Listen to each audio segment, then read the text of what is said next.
Good morning, everyone, and happy Tuesday. My name is Nick Marro with Occupy Fantasy. As always, I'm here to help you break down tonight's NBA DFS main slate on both DraftKings and FanDuel. We got a nice six-game slate tonight, locking at 7 Eastern Standard Time. If you haven't already, please like the video. Also, subscribe to the channel. That helps us get more free content like this out to you on a regular basis. Also, if you're not a member of Occupy Fantasy, check the links in the description below. You get access to the model you see here, as well as a single and multi lineup builder. We have a private Discord server full of DFS pros to help you improve your game, which includes a 30-minute window leading up to each slate's lock where you can ask your lineup and slate specific questions. So, without further ado, let's get into this six-game slate. As always, I got a FanDuel window up, a DraftKings window up. As I talk through these games, I'm going to slowly start to build lineups on each site. Obviously, throughout the day, news can change things, so definitely keep an eye on that throughout the day. What's good now may not be great later, but I'm going to do my best to kind of set you up for success as this news will break. And yeah, six games should be pretty easy to get through. Most of these teams are not on back to backs. I know we have the Kings who are. I think that's the only one. But anyway, let's get into this here. So first game on the slate now, we have the Wizards at the Magic. The Magic are 1 point favorites at home, 225-point game total here. So on the Magic side of things, Jalen Suggs is out. Dealing with concussion symptoms. No Jonathan Isaac. Seems he's likely out for the season. So let's talk through them first. Yeah, so they're pretty healthy. With Suggs being out, there's a little bit more to go around in terms of usage and minutes in that backcourt. But that being said, I mean, this is a pretty healthy team, so it's tough to really prioritize anything here. That being said, this is an excellent matchup. Orlando doesn't typically play all that fast. The Wizards do. The Wizards don't have a great defense, and without Kuzma in the Wizards lineup tonight, we'll get to them in a minute.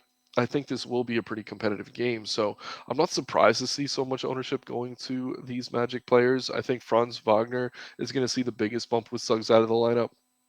We're seeing him at 25% owned on DK, 30 over on FanDuel. Bonchero, definitely probably the best Magic player right now. 7,200 on DK, 7,600 over on FanDuel, reasonably priced for him as well. I don't mind Cole Anthony.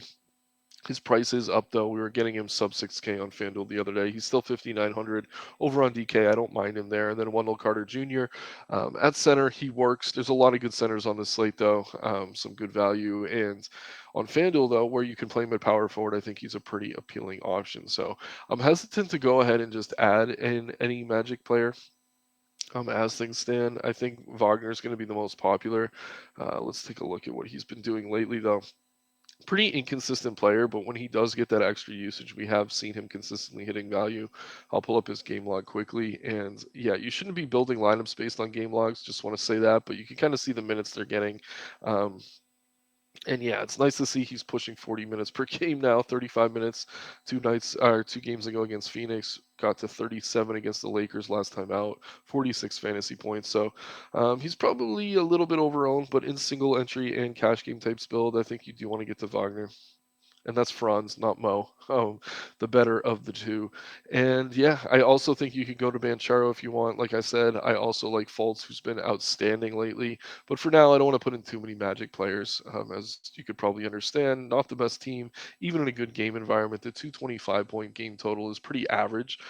So I do like some Magic players here. With Suggs out, there is a little bit of extra usage to go around. Wagner's the priority, but then Bonchero, Fultz, Carter, Anthony all look good here as well. If I didn't say faults, him too. So plenty to like over on Orlando. We can move over to the Washington side of the ball now. The one big piece of news for them is that Kyle Kuzma is still out of the lineup. Whenever Kuzma's out, that obviously provides a major boost to both Porzingis and Beal. I think they both look good here. It also provides enough usage to someone like Denny Avila where you could kind of use him as a mid-price forward play. Only 5K on both sides. I think he's solid here. And then Monte Morris, starting a point guard, is going to see extra usage with Kuzma out of the lineup. He's going to look good here as well. So any of those four starters, I certainly have interest in. I could see Kispert starting over Avidas, so that wouldn't surprise me at all. Even if he does, though, I think I'd still rather get to Denny. Daniel Gafford as a center play is also going to be viable here, but not something I'm necessarily going to want to force. So Beal only 8,400 over on DK. I think he's better than he is on FanDuel at 91, obviously. And then Porzingis is only 100 apart on each site. So how about we do this? For now, I'm going to go ahead and put Porzingis in on FanDuel, and we could put Beal in over on DK. Just take advantage of those pricing discrepancies. Kind of cover yourself if you are playing both sites. But yeah, if you're not, I think you can't go wrong either way. Really like both of those guys, Morris Avila, and even Daniel Gafford, drawing no ownership here, is going to see enough usage to maybe consider as a tournament play at center.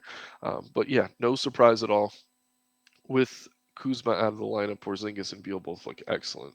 So we can move into the next game on the slate now. We got the 7:30 window, and we have the Nets hosting the Cavs. The Nets are 3-point underdogs at home. We're looking at a 218.5 point total here. So neither team on a back-to-back. We do have the injury reports. We can start with Brooklyn. Dorian Finney-Smith is questionable. That's the one really surprising piece. Obviously, no Ben Simmons. A couple G League guys are out. That's no big deal.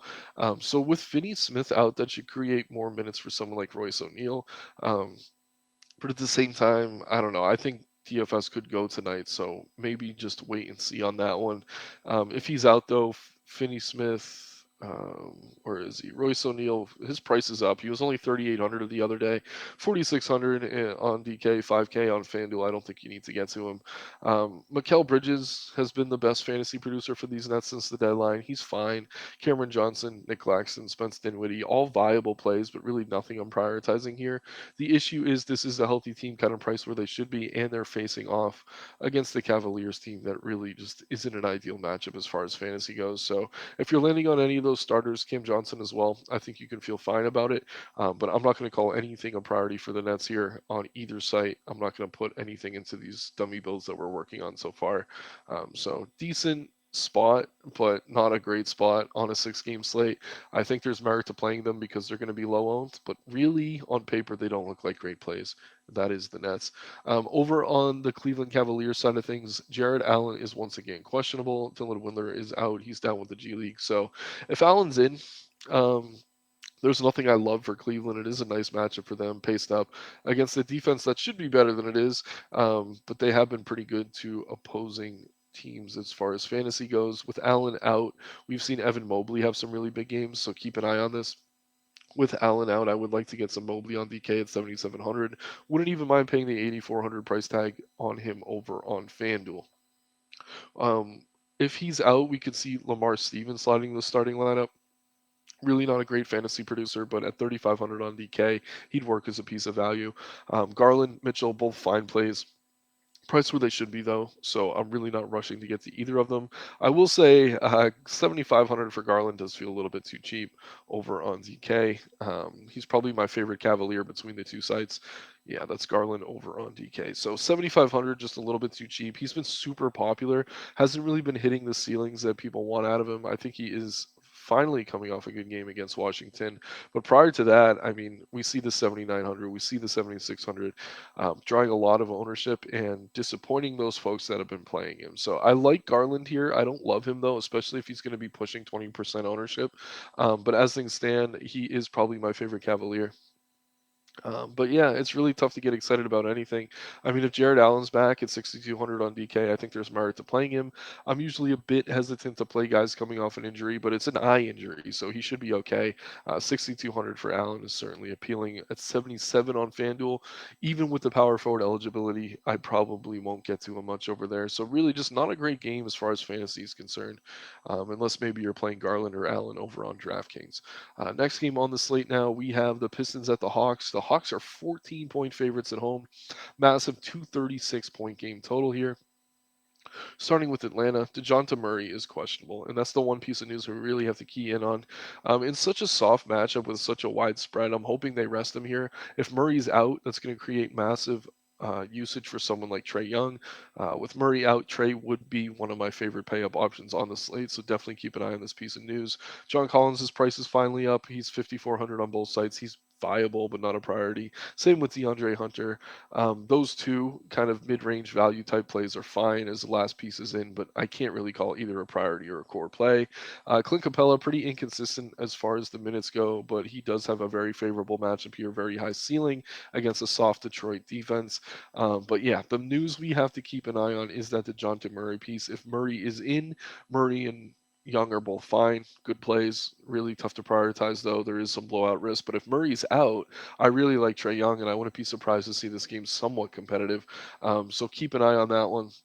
7:30 window. I do imagine we have that news prior to lock, so just keep an eye on that for sure. I know I'm being redundant, but it's very important. If Murray's out, Trey Young is a top priority. Over on the Detroit side, very long injury report today. We got no Bojan Bogdanovic, no Alec Burks. Obviously, Kate Cunningham's still out. No Hamidou Diallo. Jalen Duran is out. RJ Hampton is questionable. Isaiah Livers is questionable. And Isaiah Stewart is out. So let's sort by ownership here. So yeah, I mean, with Stewart out and Durant out, I think we can once again go back to James Wiseman. He hasn't been seeing a ton of minutes with either of those guys in the lineup, but yeah, he's going to have to play a ton of center here. Even if this game blows out, he's a young player. I think Detroit wants to see what they have in him. They made the move to get him at the deadline and said they wanted to start him. So I think they want to get as many minutes of him, regardless of how the game scripts are going. So I don't know that I want to pencil him in yet, but I do like James Wiseman a lot on both sites. With Detroit so thin in the backcourt, Killian Hayes looks excellent here as well. I think you get to him on both sites.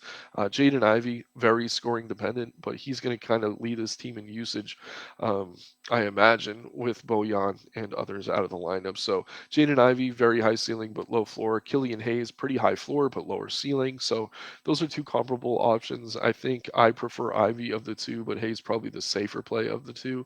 And then Wiseman in the front court, if you want to use him at that center spot, I think he's a solid play here as well. We've seen some good games out of Corey Joseph with Burks and others out of the lineup. I think he's okay here. Rodney McGruder, he's been putting up good numbers, but man, that price of 57 on DK and 6,400 on FanDuel is really tough for me to stomach. So I probably won't get too much Rodney McGruder here, but if you're landing on him as a last man in, he is viable. And then we're seeing tons of ownership going to Marvin Bagley on FanDuel. I think that's because you get that power forward eligibility, and he is affordable. But let me pull him up here. He's going to be tough to trust. Even starting alongside Wiseman, but I don't mind getting to him. It's just very inconsistent. I think when you're seeing someone pushing 40% ownership on such a short slate, that he's not necessarily a play I'm going to be clamoring to get to. But Bagley, certainly a decent option, certainly appealing on FanDuel, probably going to be popular in cash games. But I'd rather get to some Ivy, Hayes, Wiseman, and at a little bit lower of an ownership. And yeah, this is a wide spread, but we've seen a lot of these widespread games stay close lately. And if DeJounte Murray sits, it should be even more competitive. So a decent spot for fantasy. I imagine it's the highest total on the slate. 236 is a lot of points. So don't shy away from this game just because of the wide spread. Just kind of pick and choose your spots. Maybe don't go too heavy. But for me right now, Trey Young's a priority if Murray's out. And then over on the Detroit side, I don't think you could go wrong with any of the starters. Bagley going to be very popular on FanDuel, probably a little bit over owns, but I like Hayes, Ivy, Wiseman on both sites. Moving into the 8 o'clock window now, we have the Spurs at the Pelicans, another widespread. Pelicans are 13-point favorites at home. We're looking at a 232.5 point game total here. Let's see. So starting with the Pelicans, Alvarado's still out, Zion's still out, but it looks like everyone else is in. So they're pretty healthy.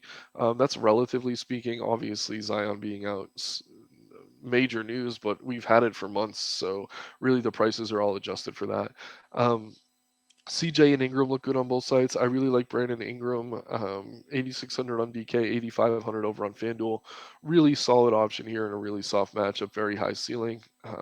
CJ McCollum similarly priced, definitely a lower floor than Ingram, similar upside though. So those two both look excellent on both sides. Trey Murphy getting a lot of ownership over on FanDuel at 5,900. I think he's fine. Herbert Jones as well. Very comparable play. It's just really tough to nail down which of these wings is going to go off on a given slate. They got Marshall, they got Murphy, they got Jones. It's rarely Marshall, but one of these three probably has an excellent game tonight. You're just going to have to decide which of them you want to go with. Joval drawing decent ownership on DK. Very inconsistent, but you know he has that 50-point ceiling in him. So I don't mind getting to some of him in large field tournaments. If I'm only playing a lineup or two, though, a little bit too risky for my taste, so I probably won't get to much Joval. But as things stand, I mean, I don't know. It's tough for me to really want to call anything a priority here. If I were, it would probably be Ingram on both sides, even at that expensive 85 plus price tag. But yeah, if Jones is going to be super owned, I like him, but I don't think I have to force him. Same with Trey Murphy. 5,900 appealing price, but at the same time, I mean, I don't know. I just feel like we're not getting a ton of value on him. I'm going to go ahead and pull up his game log quickly. We have a pretty short slate here, so I think we have enough time to do so. Where are you, Trey? Because yeah, when I see ownership that high, I imagine he must have been going off like crazy lately. And yeah, we really haven't even seen that. He's playing 37 minutes against Houston back-to-back games, not hitting value in either of those spots. So Trey's probably overowned. But again, I like Ingram. I like CJ. If you want to get us some pieces from New Orleans, over on the San Antonio side of things, this is where we're going to get most of our value today. No Charles Bassey, no Kem Birch, no Zach Collins. Devontae Graham is questionable. Trey Jones is doubtful. Doug McDermott is probable. Jeremy Sochan is out and Devin Vassell is out. So massive ownership going to Sandro Mamulashvili. Very tough name to pronounce. Let's just call him Sandro for the sake of the video. So Sandro, I'm going to get to on both sides. He's over 50% owned, but I think he's probably the best value play on the slate. Not shy to say that. And you get him at power forward eligibility over on FanDuel, which is really nice. On DK, you do get to play two centers, so he's not going to fill up that spot for you there either. So yeah, Sandro priority, both sites, all formats. Love him here. Very good value play. So yeah, we also have Devontae Graham questionable. If he's in, he's going to start at point guard. He looked really good here. But if he's out, I think we see Malachi Branham get the start at point guard. So you're probably going to want one of these two, Graham or Branham, in your lineups, but we're going to kind of have to wait and see on that news. The good thing is um, they're only 100 apart on DK, and Branham's the cheaper one over on FanDuel. Different positions, though. So make sure you have room to pivot. But if Graham's out, you're going to want to get to Branham. But if Graham's in, I think he's excellent everywhere. With Jeremy Sochan out, Keldon Johnson looks great on both sides. If Devin Vassell out as well, he should lead the team in usage. At 7,400, I do like Keldon a lot over on DK. He's over 8K now on FanDuel, which feels a little bit too expensive for me.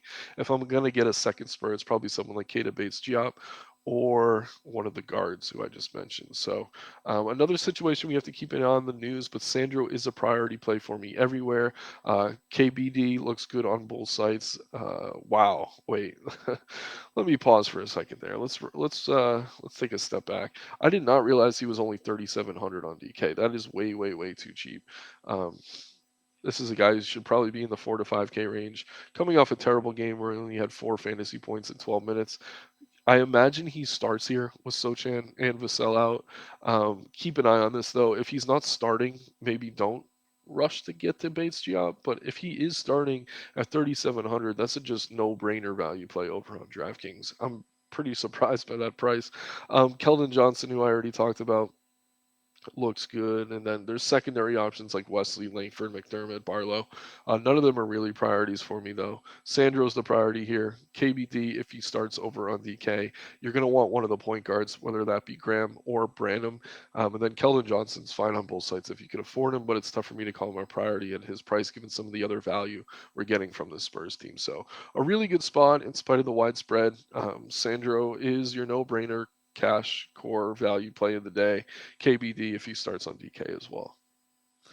All right, we're moving into the 10 o'clock window now. We have the Celtics at the Kings. Kings are 5-point underdogs at home, 239.5 point game total here. So the Kings are the one team on a back to back. So yeah, we don't have their injury report as things stand. I'd be surprised if we saw anyone significant resting. Kevin Herter was out yesterday. That's the one piece we had to keep an eye on. I played a little bit of Terrence Davis with him out, thinking he'd see some extra run. He was terrible. But that being said, I mean, with Herter out, we should get more usage for guys like Murray, Monk, etc. Monk's the one play I think if Herter's out again, you're going to want to get to. But yeah, otherwise, Sabonis, Fox both look excellent here. And don't mind Harrison Barnes or Keegan Murray as kind of a last piece in, but neither would really be priorities for me. Not a ton of great pay-ups on the slate, so Sabonis looks really solid if you can afford him. But again, tough matchup with Boston. But when you look at that total pushing 240 points, certainly reason to get to some of these Kings pieces. De'Aaron Fox as well, kind of priced up on FanDuel at 9,200, but 8,300 on DK. That's a really appealing price. So I do like some Kings. Just need to wait and see on that injury report.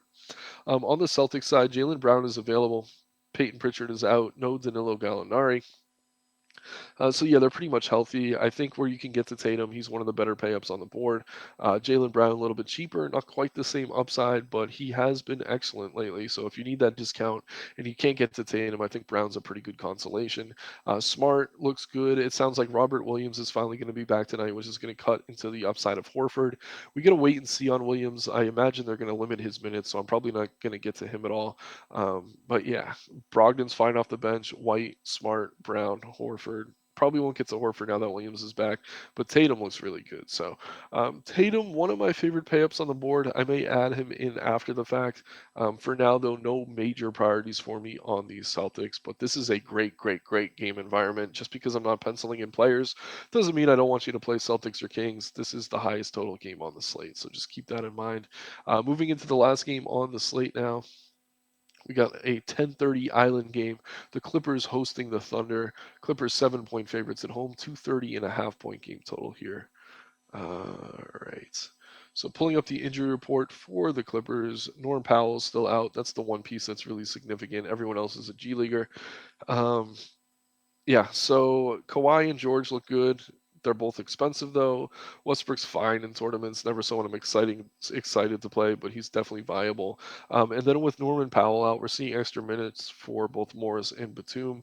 Can't call either a priority given how inconsistent they are, but it wouldn't shock me to see either of them play well here. Eric Gordon's fine as kind of a secondary value piece, last man in type play, but not really a priority. Don't mind Zubac in tournaments, but with Mason Plumlee also in the fold down, it's tough to prioritize either of these centers. So I like Kawhi. I like George if you can afford them. Don't mind Morris or Gordon as kind of large field GPP value, but neither are going to be priorities for me. Just nothing I'm really prioritizing on the Clippers as things stand unless we get more injury news throughout the day. Um, Moving over to the Thunder side of the ball. No Poku, no Kenrich Williams. That's pretty much it. SGA, one of the better payups on the slate. 9,800 on DK definitely feels too cheap. Um, yeah, I mentioned I really like Tatum, but I don't know that you can fit more than one of these guys. So if Murray's out, my favorite payup's probably going to be Trey Young. But if Murray's in, I'd probably go to SGA where you could get him sub 10K. If you want to pay up to Tatum instead, that's totally fine. But for me now, on DK, I'm going to go to SGA. On FanDuel, seeing a lot of ownership going to Josh Giddey at 7,300. He's fine on both sides. He looks good here, as does Jalen Williams.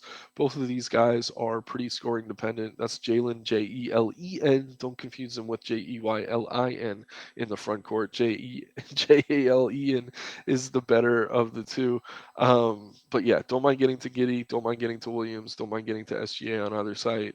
Dort's fine as the last piece in, but not a priority at all for me here. But yeah, we got SGA over on DK in this dummy build. Didn't put in quite as much on FanDuel, but I'll go ahead and add Tatum um, just to kind of see where we're at. And then, yeah, what else? I mentioned this earlier. If Devontae Graham is in, he's going to be a really good guard play. But even if he's out, I think we can get to Malachi Branham. Wagner, does he still have shooting guard eligibility? So yeah, we could go like this. We could put Branham in at small forward. Go back and add Wagner at shooting guard. Okay. So we get a nice little core on each site. We'll talk through them quickly. So on DK, I went with SGA. You could kind of pick any of those payups. Again, as I mentioned, if Murray's out, Trey's probably the better point guard play. So just keep an eye on that. But for now, we get SGA, Franz Wagner, base G up. He has to start, though, for me to feel good about him here. But that is just way too cheap, 3,700. Our boy Sandro looks good on both sites. And then Bradley Beal with Kuzma out over on DK. Similar build over on FanDuel. I got Branham in for now. If he doesn't start and Graham's in, I'd probably try to get him out and Graham in, but they're at different positions, so it's a little bit tough to pivot. But Sandro, you could play him at power forward on FanDuel. Porzingis, again, with Kuzma out, looks good over here. Tatum, just pretty easy to fit on FanDuel, as it is usually easier to fit some of these pay up options. So let's just talk through the model quickly here. Sorting by ownership, no real surprises. Keldon, pretty much the build we had going is what we're seeing. Bonchero and Wiseman also drawing a ton of ownership. No surprise there. over on FanDuel. Tons of Marvin Bagley love. I get it. If he's starting, I think he's fine. Maybe not something I rush to get to, though, at very high ownership on a short slate. It's already tough to get different. So if you could find chalk that you don't love, that's probably the way to get a little bit different from the rest of the field. I'd probably maybe get away from some of this Bagley ownership. But in single entry and cash games, you're probably just going to want to play him. Herb Jones looks good. Yeah, but I don't know. Really tough to get excited about much of the value on the slate. Excuse me. But yeah, sorting by OF index, which you get access to with the Occupy Fantasy model, you can kind of see the best plays on a slate in terms of raw points. Tatum looks great here. Sabonis, Paul George, Kawhi, SGA, Trey Young. Even better if Murray's out. Jalen Brown, Fox, Porzingis, Beal. No surprises really. Um, Starting to choke on my words, so I'll wrap up this video. Thanks again, everyone, for tuning in today. My name is Nick Marro with Occupy Fantasy. Please like the video, subscribe to the channel. Keep an eye on that injury news throughout the day, as things could certainly change. Let's have some fun tonight, everyone, and make some money. Take care and good luck.